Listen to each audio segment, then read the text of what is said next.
A day before the end of this Lok Sabha budget session, the Rafale showdown is all set to intensify. The union government is likely to table the Comptroller and Auditor General report on Rafale fighter jet deal before the Parliament today. And sources have told India Today that the report was sent to President Ramnath Kovind on Monday. They said that the last level of government, the CAG consultation, was completed last week, and the opposition Congress has already intensified its attack on the centre over Rafale after a report claimed that the Modi government dropped a crucial anti-corruption provision before finalising the Rafale deal with France. The Grand Old Party and its allies allege that scam is there in the Rafale deal and accused the PM of favouring industrialist Anil Ambani in the deal. एक anti corruption का clause होता है। अगर defence deal में कोई corruption हो तो सरकार को एक्शन लेने का ऑप्शन होता है। आपने पहले हिंदू की कहानी देखी, उसमें लिखा था कि नरेंद्र मोदी ने बाईपास सर्जरी की और डिफेंस मिनिस्ट्री ने ऑब्जेक्शन दिया कि नरेंद्र मोदी जी दूसरी डील पैरेलल नेगोशिएशंस के माध्यम से कर रहे हैं। और आज हिंदू में क्लियर दिखा कि जो एंटी करप्शन कॉज होता है उसको नरेंद्र मोदी ने हटाया। तो क्लियर है कि प्रधानमंत्री ने राफेल मामले में चोरी की है, करवाई है। Now, even before the tabling of the Comptroller and Auditor General report on the Rafale fighter jet deal in the Parliament, opposition Congress is crying foul, alleging a conflict of interest as well as a cover-up of the scam by the CAG Rajiv Mehrishi. The Congress accused him of committing gross impropriety by auditing the Rafale deal. The party leader Kapil Sibal alleged that as Finance Secretary, Mehrishi was involved in the deal announced by Modi in April 2015. In a veiled threat to the official, Sibal also said that those trying to show loyalty to the Prime Minister were being watched. Hitting back at the Congress, Union Minister Arun Jaitley in a tweet called the Grand Old Party and its institution wreckers, accusing it of attacking another institution.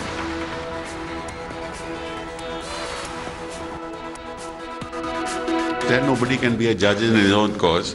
ये 24 अक्टूबर 2014 से लेकर 30 अगस्त 2015 तक राजीव महरिषि जी finance secretary थे और इस बीच में ही सारा Rafale का मामला हुआ।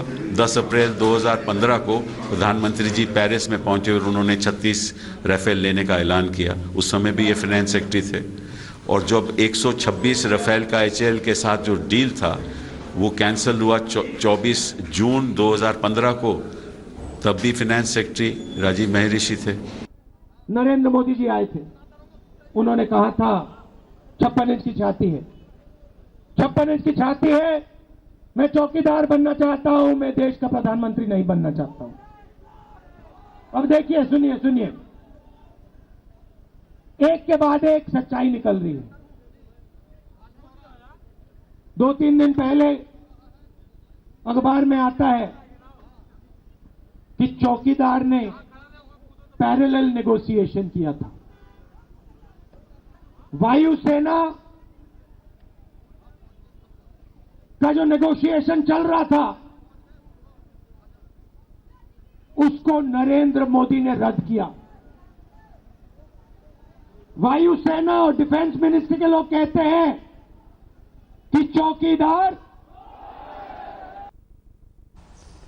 And as Congress levels conflict of interest charges on top auditor Rajiv Mehrishi, the party, when in power itself, appointed Shashikant Sharma as the CAG in 2013, 3 years after he cleared VVIP chopper deal as DG acquisition. Now, in May 2013, the BJP had opposed the appointment of Sharma as the CAG. However, the 1976 Bihar cadre IS officer was made the CAG the same month, replacing Vinod Rai with a tenure up to September 24th, 2017. Like Congress, the BJP had then said that there would be a conflict of interest as he will be auditing defense deals in which he had a role as Defense Secretary. Sharma, considered indispensable by the Congress in the Ministry of Defence, has had the dubious distinction of being DG acquisition in the MOD during the signing of the Augusta Westland VVIP chopper deal. Defence Secretary during the closure of Army's Technical Support Division and during the fake rumour of Army coup.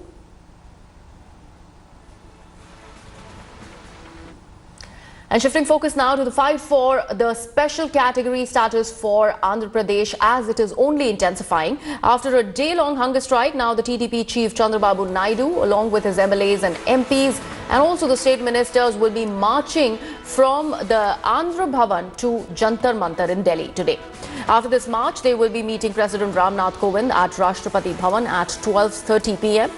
Naidu went on a hunger strike seeking special category status for the state and the fulfillment of other commitments that the centre made at the time of the state's bifurcation. Naidu accused the Prime Minister of dividing the country and building hate campaign among people.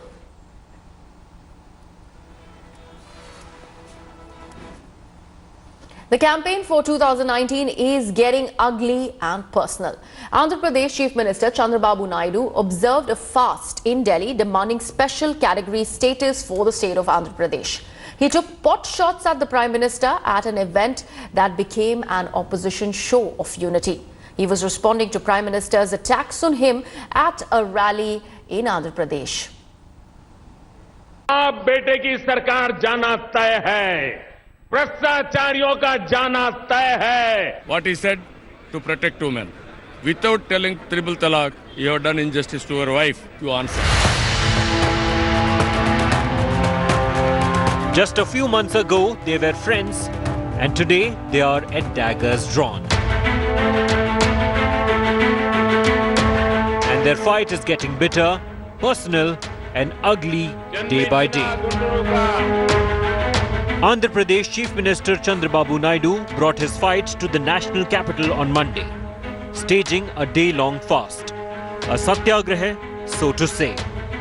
Naidu spent much of the time taking on Prime Minister Narendra Modi, who had taken pot shots at the Andhra Pradesh Chief Minister in a rally in Guntur a day ago. उन्होंने ये भी दावा किया कि उन्हें खुद को, लोकेश के पिताजी को वेल्थ क्रिएशन आती है और वो इसके लिए मेहनत भी कर रहे हैं. एकदम सही बोल रहे हैं. अमरावती से लेकर के पोलावरम तक वो इसी चक्कर में तो है ताकि उनकी अपनी वेल्थ क्रिएट हो, और इसलिए चौकीदार से जरा उनको परेशानी हो रही है. What is his education background? Where he has studied, nobody knows. What is the contribution from him, nobody knows. Triple talaq he has implemented. What he said to protect women. Without telling triple talaq, you have done injustice to your wife. You answer. The event also had its share of controversy. Delhi Chief Minister Arvind Kejriwal, who came to show solidarity, compared Modi to Pakistani rulers. जिस तरह से प्रधानमंत्री जी विपक्षी राज्यों के सरकारों को treat करते हैं, ऐसे ट्रीट करते हैं जैसे प्रधानमंत्री हिंदुस्तान के नहीं पाकिस्तान के प्रधानमंत्री हैं. And a placard at the protest site left a bitter aftertaste. The poster described Modi as a chaiwala who deserves to hold leftover teacups but instead got the country to run. The BJP reacted angrily and the TDP immediately disowned the poster. I expect Mr. Naidu, if he wants to retrieve from this horrible attack on the Prime Minister, I expect him to unconditionally apologize from the same platform. I don't know, that would not have been endorsed by our party or anybody, any official members of the party. I have not seen it, and it's not correct and it should not be done. BJP ally Shiv Sena created flutters by paying Naidu a visit at his dharna. हमारे उनसे ideological differences हो सकते हैं, लेकिन अगर state के लिए एक नेता, एक मुख्यमंत्री वहां सत्याग्रह पर बैठा है तो this is our duty. Uddhav Thackeray ji ने कहा कि आप जाकर क्या मैसेज लाए आप उद्धव ठाकरे? कुछ नहीं, बस. Naidu, who's facing a stiff challenge from Jagan Mohan Reddy, is playing the victim card, accusing the Modi government of denying his state its due. But will it work? Since his main rival in the state is YSR Congress, and the BJP is just a marginal player. With Ashutosh Mishra, Bureau Report, India Today.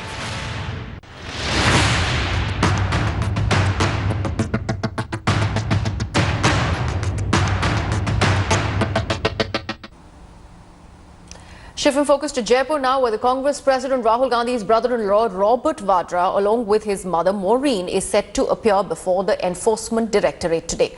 His wife Priyanka Gandhi Vadra also reached Jaipur yesterday evening to accompany her husband to the ED office in connection with an alleged land scam in Rajasthan's border town of Bikaner.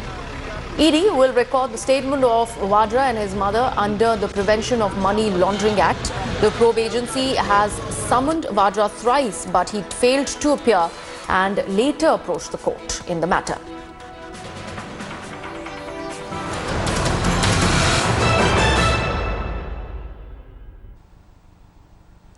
After the roadshow in Lucknow, Priyanka Gandhi will be holding a day-long constituency-wise meeting with the leaders from 38 constituencies starting today. Priyanka Gandhi is expected to return to Lucknow from Jaipur to hold the scheduled deliberations later today. 1 hour is allotted for every constituency, and Priyanka is going to follow the same routine for the next 3 consecutive days, and she is expected to leave for Delhi on February 15th after the marathon meetings with the party workers. The question now is, will Priyanka be able to revive Congress's fortunes in the state, or is her plunge coming too late?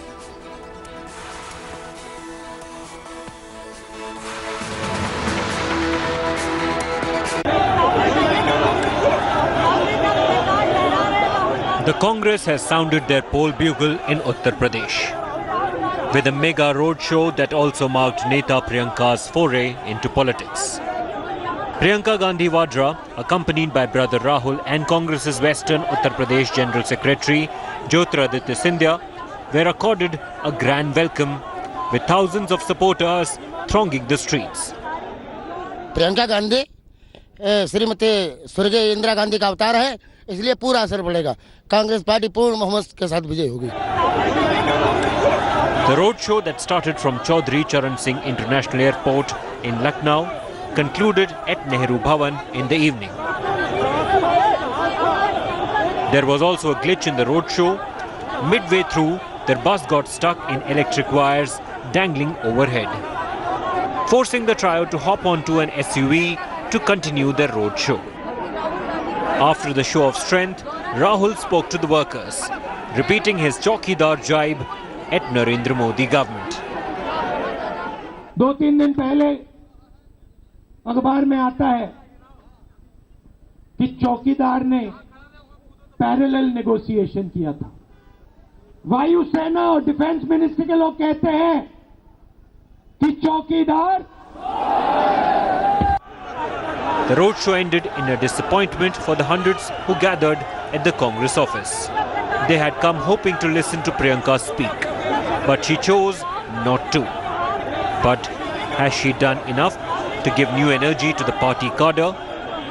The Congress says yes and BJP says no. Crowd that you have seen, which you're talking about, which everybody is talking about, television is showing it continuously, shows in itself that everybody is welcomed it, and it's something extraordinary. इसको इन लोग road show कह रहे हैं, मगर जो BJP को दिखता है ये रोड शो नहीं है, ये चोर मचाए शोर है। The latest debutant from the Gandhi family, Priyanka, made an entry into politics with a grand road show in Lucknow. With this, the stage is set for a clash of the titans in the upcoming general elections. The question really is that will Priyanka move beyond optics to deliver results? With video journalist Irshad, this is Mosmi Singh in Lucknow for India Today. Shifting focus now to Tamil Nadu, and Nalini Sriharan, the convict in Rajiv Gandhi assassination case, has gone on an indefinite hunger strike in the Vellore Central Prison. Nalini began the fast in solidarity with her husband Murugan, who is on a hunger strike since February 2nd. They demand an early release for them as well as the 5 other convicts. Nalini submitted a petition to Governor Banwari Lal Purohit expressing disappointment over the delay in making a decision to release the prisoners in the case. Sri Arun's lawyers said that they decided to fast because Tamil Nadu hasn't responded to the state cabinet's resolution on their release. In fact, former Prime Minister Rajiv Gandhi was assassinated on May 21st, 1991 near Chennai during an election rally, and it was a result of suicide bombing that killed over 15 people and injured 43 others. Let's listen into what the DMK spokesperson has to say over this issue. This is an undemocratic act of the governor. The governor has no business to sit on this. He is sitting on the grey area, which in our constitution, which does not stipulate the time limit for the governor to act on the clemency petitions. But the inaction of the state government is the most worrisome aspect. If the governor is not willing to listen to the cabinet decisions, not implementing the cabinet decisions, which is bound by the constitution to do so, it is the state government which has to ask questions for obvious reasons.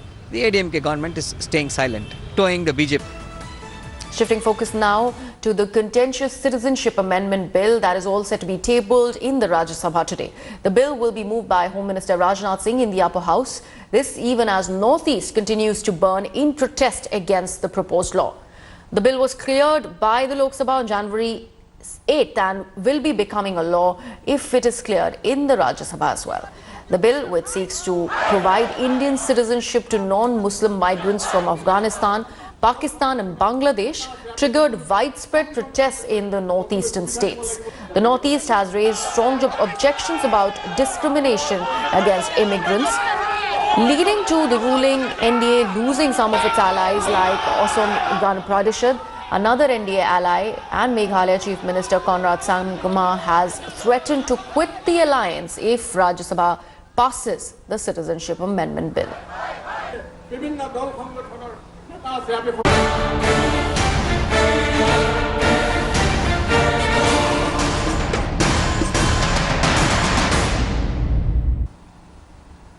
While addressing the Legislative Assembly, Uttar Pradesh Chief Minister Yogi Adityanath once again pushed for the Ram Temple, saying that the temple issue should be settled in 24 hours. He said that the court should take into consideration the sentiments of the people in the matter. He further said that when the 3-member judge bench of Allahabad High Court had already upheld that the disputed site at Ayodhya is the birthplace of Lord Ram, then what's the issue?